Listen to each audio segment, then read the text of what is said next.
우리가 어떤 급하고 중요한 일을 할 때 항상 마음이 조급해지고 또 조급하다 보니까 실수를 하게 되는 때가 있는 것 같습니다. 성급한 판단을 하게 되는 거죠. 똑똑한 사람들이 다른 사람들의 어떤 문제를 보면서 또 지혜로운 답을 주지만 정작 자신의 일이 어떤 문제를 닥쳤을 때는 이제 탈출구를 찾지 못하고 헤매는 그런 경우들을 보게 됩니다. 문제를 너무 가까이서 보기 때문이죠. 문제와 한 발자국 떨어져서 저희 전체를 볼 수 있어야 되는데 정작 내가 당한 그 문제 앞에서 마음의 여유가 없고 또 그 시급한 문제를 해결하기에 급급하다 보면은 우리가 또 실수를 하게 되고 또 잘못된 선택을 할 때가 있습니다. 우리는 삶의 중요한 문제 앞에서 마음의 여유를 가지고 또 문제를 좀 더 멀리서 보고 또 차분하게 생각하면서 신중하게 선택해야 될 필요가 있습니다. 오늘 이제 본문 26장 1절에 보시면 이삭과 그의 가족들이 중대한 결정을 해야 될 상황이 왔습니다. 그들이 살던 땅에 흉년이 온 거예요. 더 이상 그곳에 있을 수 없게 된 상황이 온 것입니다. 자, 그래서 가족 전체가 이제 새로운 정착지를 찾아서 이주해야 되는 상황이 왔습니다. 정해진 목적지도 없습니다. 이삭은 아마 집안의 가장으로서 그가 져야 됐던 아마 인생의 짐이 무거웠을 것으로 예상이 됩니다. 우리도 처음 뉴질랜드 땅에 발을 내디뎠을 때를 생각해 보십시오. 가보지 않은 길에 대해서 얼마나 긴장되고 또 두렵기도 하고 또 마음이 불안했습니까? 근데 지금에 와서야 이제 적응되고 또 뉴질랜드가 한국보다 더 내 집 같고 더 마음이 편하지만 처음에는 안 그랬잖아요. 걱정되고 불안하고 두려웠던 마음들이 있었을 것입니다. 지금 이삭과 리브가의 마음이 그런 거예요.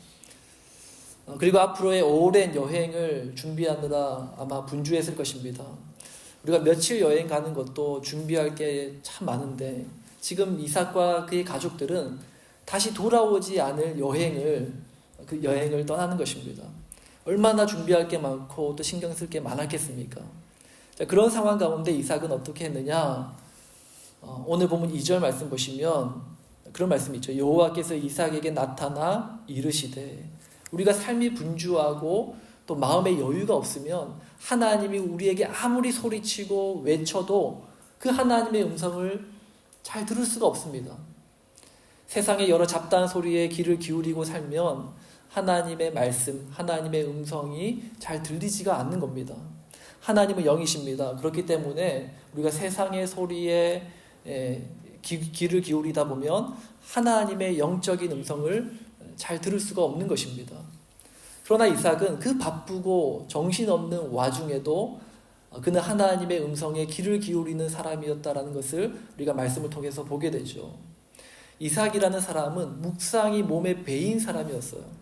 그 사실을 어떻게 알 수 있는가 하면은 우리가 지난주에 살펴보았던 말씀이죠. 이삭이 그의 아내였던 리브가를 만날 때 무엇을 하고 있는지 성경은 이렇게 말씀합니다. 우리 창세기 24장 63절 말씀 우리 함께 읽습니다. 이삭이 저물 때에 들에 나가 묵상하다가 눈을 들어 보매 낙타들이 오는지라. 여기서 이삭이 한 행동은 어느 날 우연히 한 행동이 아니고요. 이삭은 습관적으로 날마다 저물 때에 들에 나가서 묵상하는 사람이었다라는 것입니다. 하나님의 음성에 귀를 기울이는 사람이었다라는 거예요. 그때 누구를 만났습니까? 이삭의 평생의 반려자가 될 리브가를 만났다라는 것입니다. 그는 첫눈에 이 사람이구나 라는 사실을 알 수 있었어요. 하나님이 나를 위해서 약속하신 내 인생의 배우자가 이 사람이구나. 어떻게 그 사실을 한눈에 알아볼 수 있었느냐? 그는 묵상하는 자였기 때문에, 하나님의 말씀을 듣는 자였기 때문에 인생에 있어서 중요한 결혼이라는 선택의 문제 앞에서 그가 마음이 쫓기지 않고 여유 있게 하나님이 주시는 음성을 듣고 그 선택을 내릴 수 있었다라는 것이죠. 저도 돌이켜보면은 이 결혼했던 과정을 생각해보면 참 하나님의 은혜였다라는 생각을 합니다. 왜냐하면 이제 아내를 만나서 소개팅을 할 그쯤에 저희 교회, 제가 사역했던 교회의 특별 새벽기도 기간이었거든요. 저는 그 특별 새벽기도 기간에 제가 하나님 앞에 품고 기도했던 제목은 딱 하나였어요. 배우자를 위한 기도. 믿음의 배우자를 만나기 원합니다. 제가 딱 결혼 정년기였기 때문에 33살. 이제는 미룰 수 없다. 결혼을 해야 된다. 그 마음이 간절했습니다. 그래서 특별 새벽기도 일주일 기간 동안 이제 이 한 가지 제목, 믿음의 배우자를 만나게 하여 주옵소서. 그 기도 제목 가지고 기도를 했습니다. 기도를 쭉 하는 가운데 굉장히 마음이 뜨거워졌어요. 마음이 뜨거워지고 또 하나님의 음성을 듣기로 이제 기다렸습니다. 그때 하나님께서 제 마음에 어떤 마음을 주셨는가 하면은 하나님이 주신 음성이 그거였어요. 네가 갑이 아니고 을이다. 그런 마음을 주시는 거예요. 이게 무슨 말이지? 이게 무슨 음성일까? 이제 곰곰이 생각을 했습니다. 근데 제가 이제 그동안에 제가 연애를 하고 누군가를 만나서 이제 사귀고 교제를 할 때 항상 제 마음에는 그런 교만한 마음이 있었던 거예요. 내가 갑이지. 내가 선택하는 거지. 내가 믿음의 배우자를 고르는 거지. 이런 건방지 생각을 했던 거예요. 하나님이 주시는 마음이 네가 갑이 아니고 네가 을이야. 너가 선택을 당하는 거야. 그런 겸손한 마음을 주시더라고요. 그런 겸손한 마음을 가졌을 때 그때 만난 사람이 지금의 제 아내인 제 이제 와이프죠. 성령으로 뜨거울 때 아주 성령님의 음성에 예민하고 민감할 때 만나게 하신 겁니다. 그리고 물론 이제 영적으로 좀 혼미해질 때 마음이 흔들리기도 하였지만 그러나 하나님이 나에게 주셨던 그 뜨거운 마음들을 가지고 이제 교제하고 또 결혼을 할 수 있게 되었습니다.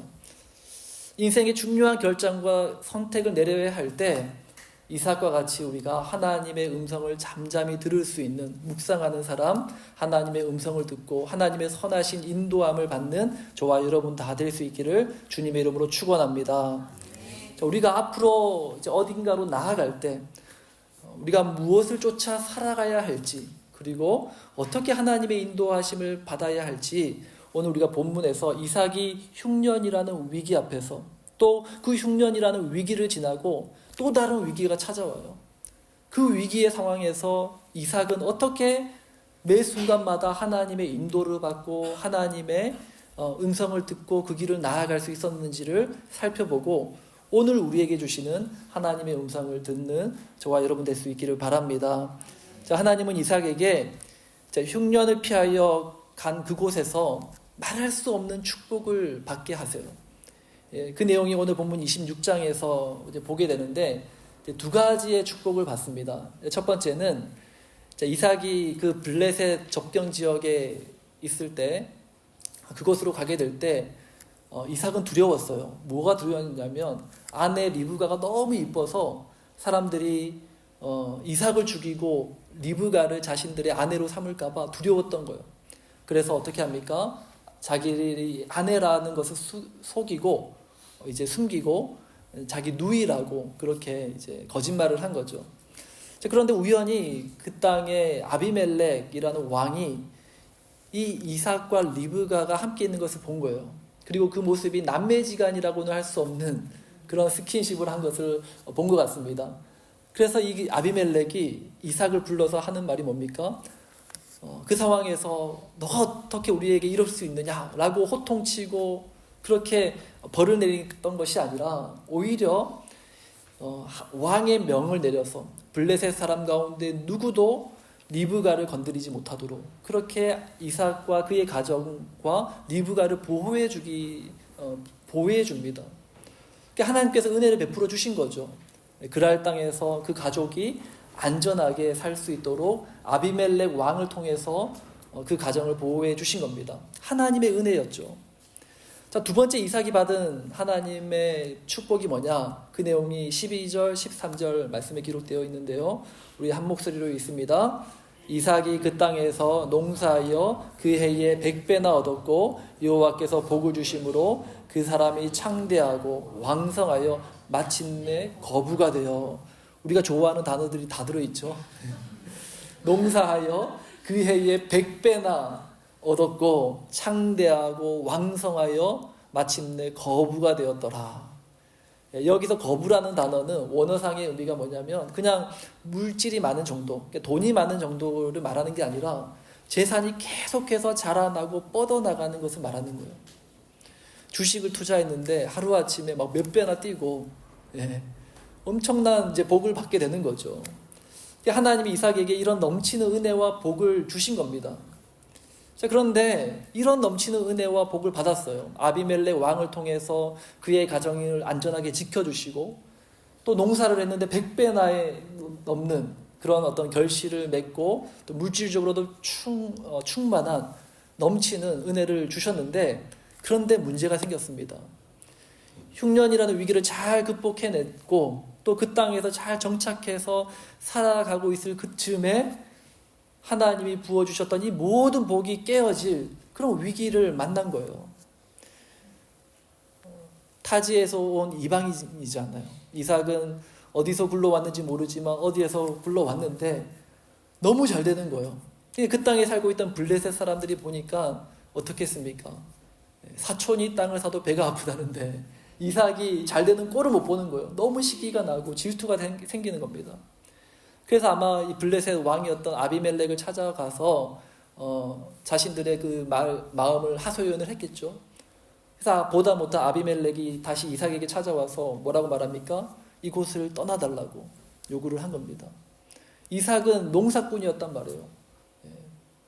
농사를 해야 됐단 말이에요. 그래야지 또 결실을 맺고 또 하나님이 주시는 복을 받는데 그 일을 못하게 된 겁니다. 하루아침에 일할 직장을 잃고 떠나게 된 것입니다. 이삭의 모든 것이 한순간에 다 날아가 버릴 그런 위기를 만난 것이죠. 자, 그런데 우리가 여기서 좀 분명히 알고 또 점검하고 확인해야 될 것이 있습니다. 그게 뭐냐면 하나님이 이삭에게 주셨던 진짜 복이 뭐냐라는 거예요. 물론 우리 눈에는 하나님이 아비멜렉을 통해서 그의 가족을 보호해 주신 것이 하나님이 그에게 주신 복이고, 또 그가 농사하여 100배의 결실을 얻은 것이 우리가 볼 때는 분명히 하나님이 주신 복인데, 맞습니다. 이것도 하나님이 주신 복이에요. 우리가 만남의 축복, 또 물질의 축복을 받고 원합니다. 이것이 하나님 우리에게 주시는 복입니다. 그러나 과연 하나님이 주시는 최고의 복이 뭐냐라는 거예요. 하나님께서 이삭이 흉년 때문에 새로운 곳을 향해 떠날 때 하나님이 이삭에게 애초에 주셨던, 처음 약속하셨던 그 복이 뭐냐면 그 내용이 3절과 4절 말씀에 나옵니다. 세 가지 복을 주셨어요. 내가 너에게 주고자 하는 복은 다름이 아니라 이 복이야. 내가 너에게 주고자 하는 최고의 복은 이거야 라고 말씀하시면서 주신 세 가지 복이 있습니다. 첫 번째는 내가 너와 함께 하겠다 라는 약속이에요. 내가 너와 함께 한다. 두 번째는 이 모든 땅을 너와 내 자손에게 주겠다라는 거예요. 마지막 세 번째는 내 자손을 하늘의 별과 같이 번성하게 하겠다라는 약속이에요. 우리가 아브라함에게 주셨던 약속을 통해서 이 말씀이 무슨 약속인지를 우리가 이미 봤죠. 기억나십니까? 하나님이 내가 너의 하나님이 되어주겠다. 내가 너의 힘이 되어주겠다. 두 번째는 이 땅이 너의 땅이 될 것이다. 내가 이 땅을 너에게 주겠다. 세 번째, 너의 자손이 하늘의 별과 같이 되겠다. 이 세 가지 약속이 무엇에 대한 약속이라고요? 기억나십니까? 기억나는데 쑥스러워서 말 못하는 거죠. 하나님의 나라에 대한 약속이잖아요. 이 세 가지 약속은 다른 약속이 아니라 하나님의 나라에 대한 약속이다. 다시 그랄 땅으로 돌아가서 하나님이 이삭에게 주셨던 두 가지 복이 뭐라고 했습니까? 아비멜렉을 통해서 그 이삭을 가정을 보호해 주시고, 또 농사했는데 100배의 결실을 맺게 해주셨던 그 복이 과연 무엇을 위한 복이었는지를 한번 생각해 보기 원합니다. 첫 번째, 아비멜렉을 통해서 리브가를 보호해 주셨어요. 리브가를 빼앗기지 않게 하셨어요. 왜 그렇게 하셨습니까? 이제 다음 장에 가면은, 창세기 27장에 가면 어떤 이야기가 나오는가 하면은 이제 이삭이 나이가 들어서 눈이 침침할 때였어요. 이제 그 두 아들인 에서와 야곱을 이제 있는데, 하나님은 야곱을 축복하시고 야곱에게 그 약속을 이을 자로 택하셨단 말이에요. 그런데 이삭은 그 형 에서를 사랑하고 에서에게 복을 주려고 합니다. 그 모습을 보고 있던 리브가가 어떻게 합니까? 하나님이 자기가 에서와 야곱을 임신했을 때 하나님이 약속하셨던 그 말씀은 야곱이 하나님의 나라의 그 유업을 이룰 자인데, 남편인 이삭이 눈이 침침해지더니 막 영적으로 오락가락한 거예요. 그래서 그 약속의 말씀을 잊고 에서에게 복을 주려고 하는 모습을 보고 리브가가 어떻게 합니까? 중간에서 야곱에게 축복을 주도록 그렇게 하잖아요. 만약에 오늘 본문에서 아비멜렉을 통해서 리브가를 보호해 주시지 않았다면 그와 같은 일이 일어날 수 없었던 것입니다. 리브가를 통해서 하나님은 하나님 나라의 그 유업이, 하나님의 나라에 대한 약속이 이어질 수 있도록 하신 겁니다. 자, 두 번째로 하나님이 이삭에게 거부가 되게 하신 이유가 뭘까? 이삭 가족이 등 따시고 배부르고 잘 먹고 잘 살게 하시려고 그와 같은 큰 복을 주셨는가? 사실 그 가족만 잘 먹고 잘 살려면 그 정도의 복만 주시면 되는 거예요. 이삭이 죽기까지 그 가족들이 잘 먹고 잘 살 수 있을 정도만 주시면 된단 말이에요. 하지만 하나님이 그에게 주신 복은 그 정도가 아니었어요. 거부가 되게 하신 복이었단 말이에요. 무엇을 말합니까? 앞으로 무수히 많아질 자손들이 먹고 살 수 있는 그 미천을 이삭을 통하여 마련하게 하셨다는 겁니다. 그러니까 이 모든 것이 사실 하나님의 나라를 세우시기 위해서 필요한 것들로 하나님이 이삭의 삶 가운데 주신 복이었다라는 것입니다.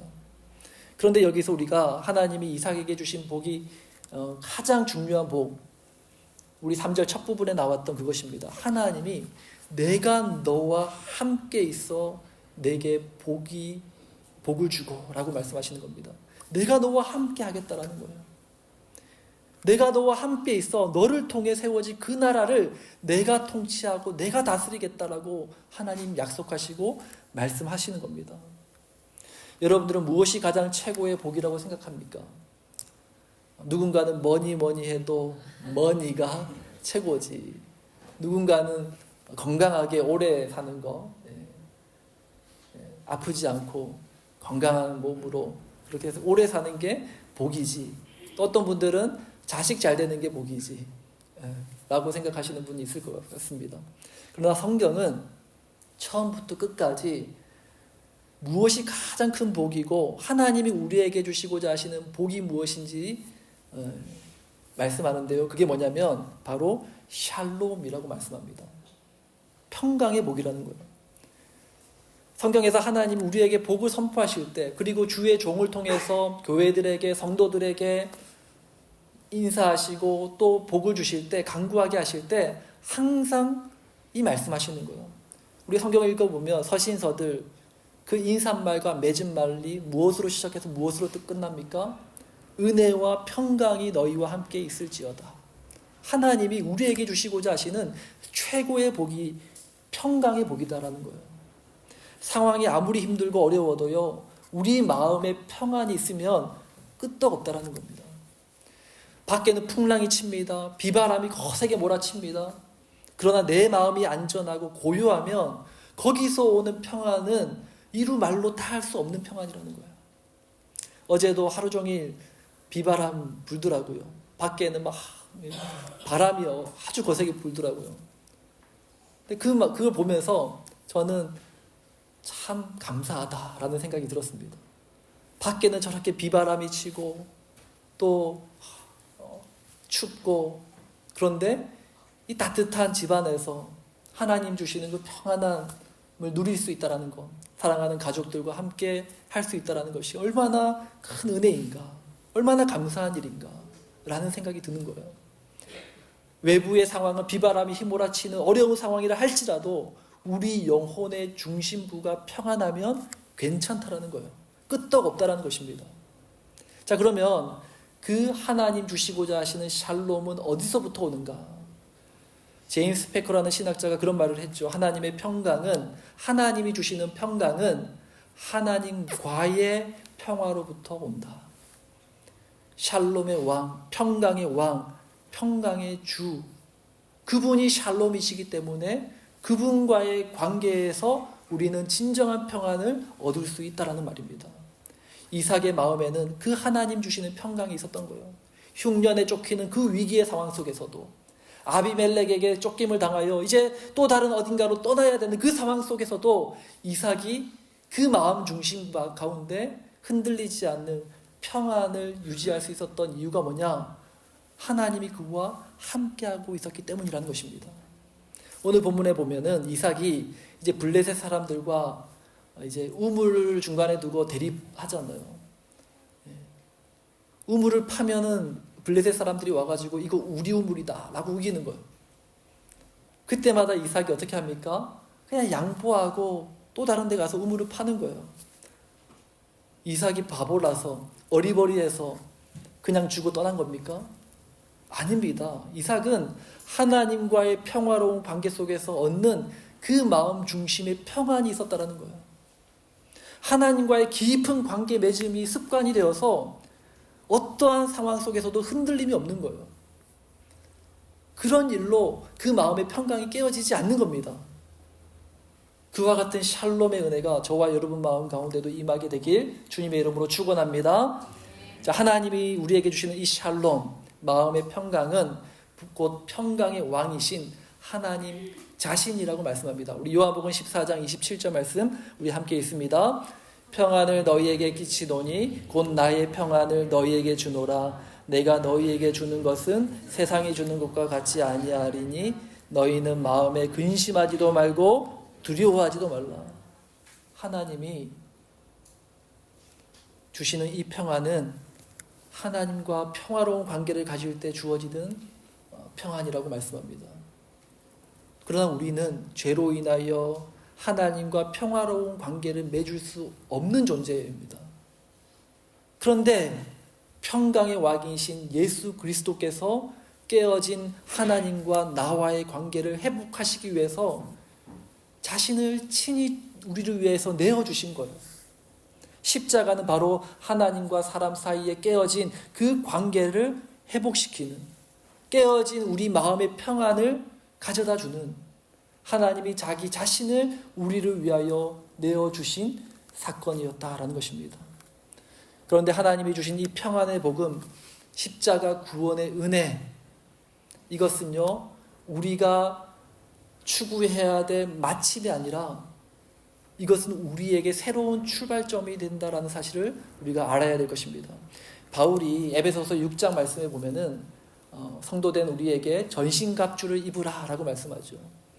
자, 그것을 말씀하면서 평안의 복음으로 예비한 이것을 가져라 라고 말합니다. 그게 뭘까요? 신을 신으라. 평안의 복음으로 예비한 신을 신으라. 복음이 뭐냐? 우리에게 주는 평안이라는 거예요. 복음은, 하나님의 기쁜 소식은 우리 마음 가운데 평강을 주는 것이다라는 거죠. 예수님께서 우리를 위하여 십자가에 죽으신 그 은혜, 그것은 우리 마음 가운데 깨어진 평강을 주는 복음이다라는 것입니다. 그런데 그것으로 신을 신는 것이다 라고 말하고 있다는 것을 우리가 생각해 봐야 됩니다. 신발을 왜 신습니까? 폼으로 신는 겁니까? 남들에게 보여주려고, 자랑하려고? 신을 신는 이유는 어디론가 가기 위해서라는 거예요. 신발을 신고 우리는 어딘가로 향하게 됩니다.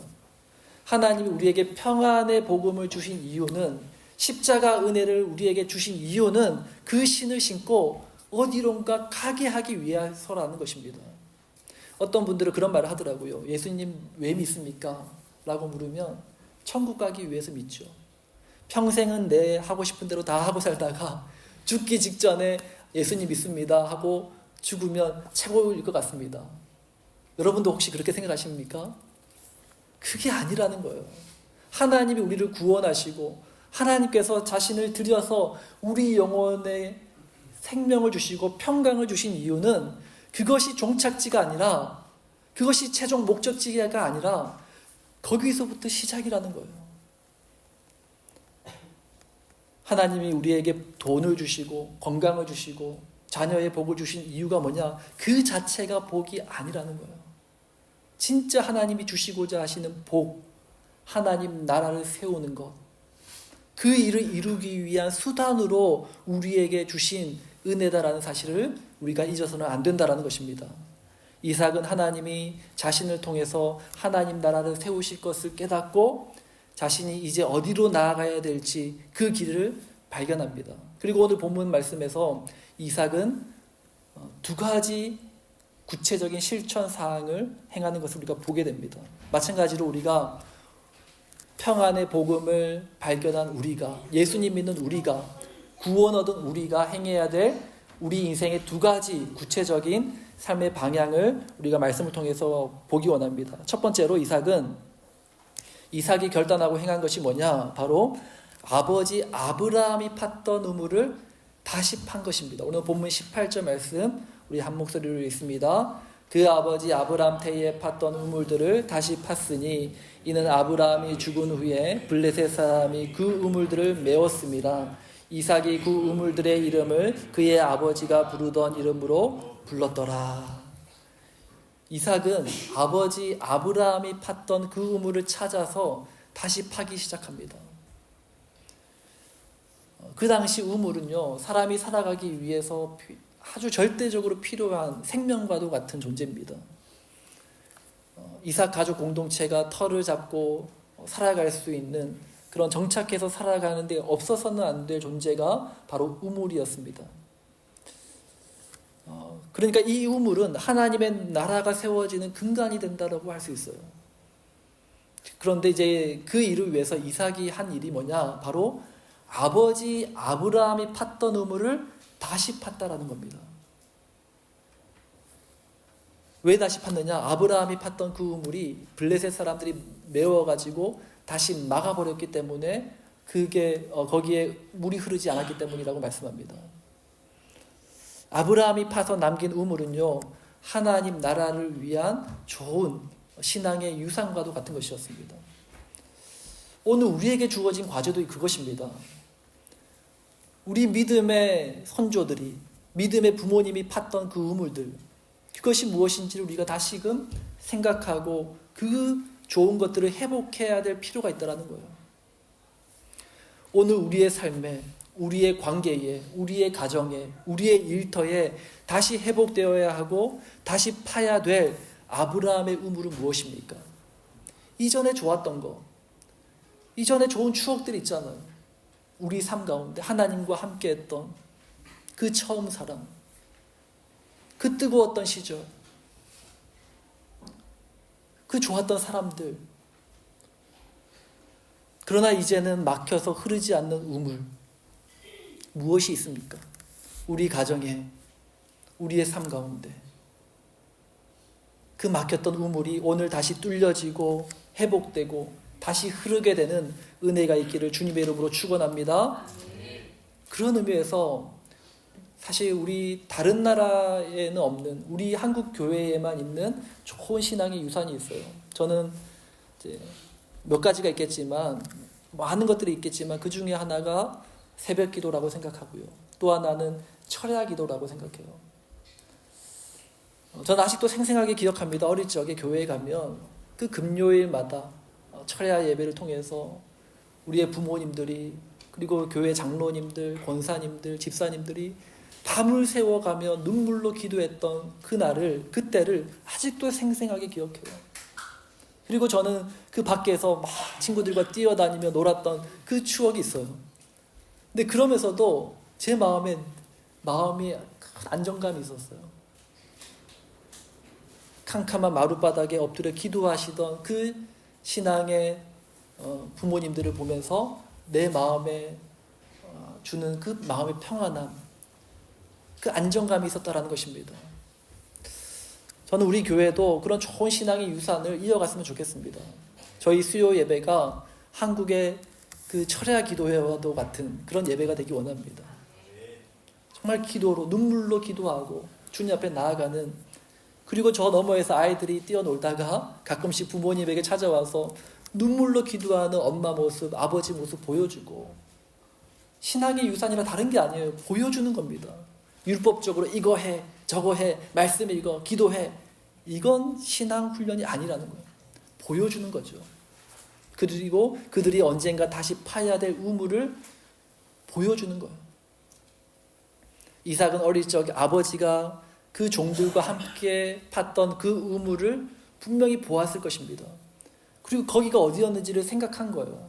그리고 그곳을 찾아가서 그 우물을 다시 팠던 것입니다. 우리 자녀들에게 기도하는 부모의 모습을 보여주실 수 있게 되기 바랍니다. 집에 있을 때도 안 읽더라도 성경책을 그냥 펼쳐두는 거예요. 예, 늘 펼쳐두고 펼쳐두고 있으면 언젠가 이렇게 지나가면서 한 절이라도 보잖아요. 자녀들에게 보여주는 거예요. 우리 부모님은 기도하는 부모님, 말씀 읽는 부모님. 그것이 우리 자녀들에게는 영적인 굉장한 안정감을 주는 것입니다. 자, 그리고 이삭이 해한 두 번째 일이 뭐냐? 첫 번째는 그가 아버지 아브라함이 팠던 우물을 다시 팠던 것이고, 막혔던 우물을 다시 일구었던 일이고, 두 번째 행한 일이 19절과 20절 말씀입니다. 우리 함께 읽습니다. 이삭의 종들이 골짜기를 파서 샘 근원을 얻었더니 그랄 목자들이 이삭의 목자와 다투어 이르되 이 물은 우리의 것이라 하매 이삭이 그 다툼으로 말미암아 그 우물 이름을 에색이라 하였으며. 좀 전에 이삭이 아버지 아브라함이 팠던 우물을 다시 팠다고 했어요. 근데 거기에서만 그친 게 아니라 이삭은 또 한 가지 하는 일이 뭐냐면 19절 말씀부터 보면은 여기서부터 파는 우물은 아버지가 팠던 우물이 아니라 이삭과 그 이삭의 종들이 새롭게 파는 우물이었습니다. 그리고 나중에 이제 이 블레셋 사람들이, 그랄 사람들이 와가지고 이 우물은 우리의 것이다 라고 하잖아요. 그 말은 이전에 없던 우물이라는 거예요. 이삭이 처음 판 우물이라는 것입니다. 그때 이삭이 어떻게 합니까? 양보하고 또 다른 곳에 가서 또 다른 우물을 파지 않습니까? 이삭이 우물을 파기만 하면 샘물이 터져 나오는 거예요. 새로운 우물을 찾아가서 새로운 우물을 파는 이삭의 모습을 보게 됩니다. 우리는 아브라함이 판 우물만 우리가 파야 될 우물이라고 생각할 수 있습니다. 이전에 가보지 않은 길을 가는 것은 위험하고 또 힘들어서 내가 가야 될 길이 아니라고 생각하는 거예요. 그런데 그 새로운 길 위에서 하나님의 역사가 일어나는 것을 우리는 말씀을 통해서 보게 됩니다. 우리가 이제까지 한 번도 경험해보지 못한 길이지만 하나님은 그 새로운 길 위에서 우리의 경험을 뛰어넘으시고 하나님은 하나님의 역사를 이루어 가신다는 것입니다. 기억하시기 바랍니다. 어떤 찬양의 가사처럼, 우리가 나중에 고백해야 하는 찬양의 가사처럼 우리가 걸어갈 때 그곳이 곧 길이 되는 것입니다. 우리가 살아갈 때 그때 곧 그것이 삶이 되는 것입니다. 왜요? 내 안에 주님이 계시기 때문에, 주님이 나와 함께 하시기 때문에. 이삭이 파는 새로운 우물마다 샘물이 터져 나온 이유가 무엇입니까? 이삭이라는 존재 자체가 복이었기 때문이라는 거예요. 하나님이 그와 늘 함께 하셨기 때문이라는 겁니다. 19절 말씀, 샘 근원을 얻었더라 하잖아요. 하나님이 아브라함에게 주셨던 그 약속은 무엇입니까? 창세기 12장 2절 말씀 함께 있습니다. 시작. 내가 너로 큰 민족을 이루고 내게 복을 주어 내 이름을 창대하게 하리니 너는 복이 될지라. 너가 복 그 자체야 라고 말씀하시는 거예요. 이삭에게 주셨던 약속도 이와 같은 것입니다. 아브라함에게 주셨던 그 복이 될지라. 너가 복 그 자체야. 너가 가는 곳곳마다 내가 복을 내릴 거야. 왜? 그 존재 자체가 복이기 때문에.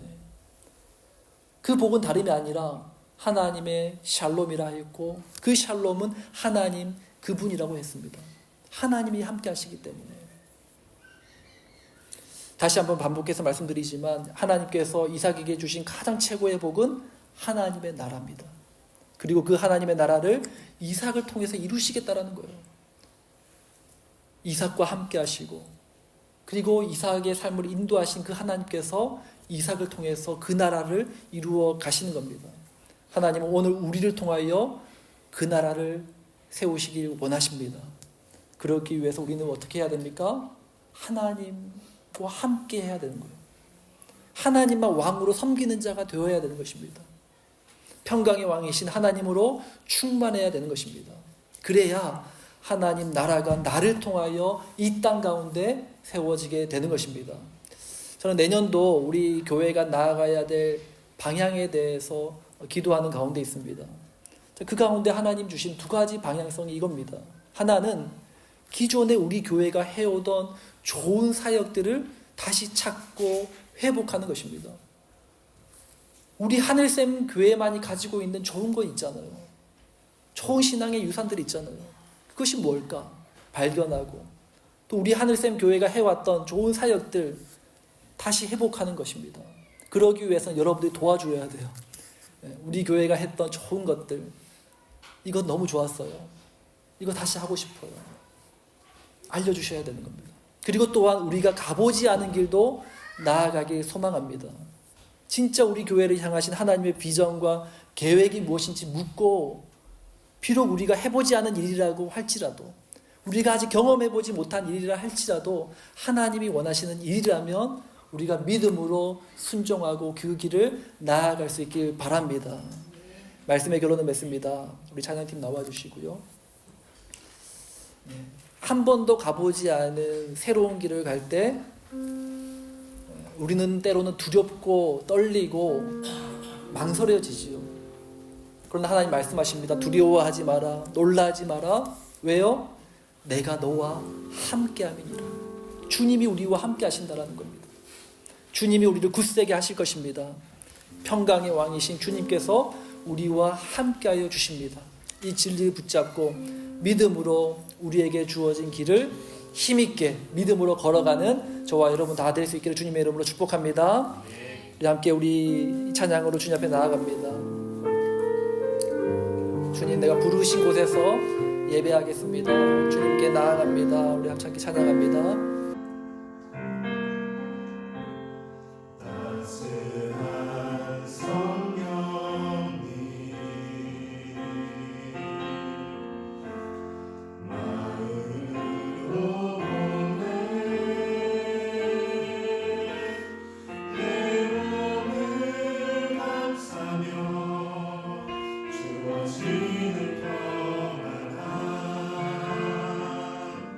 만족하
주님을 의지함으로 내가 나아가겠습니다.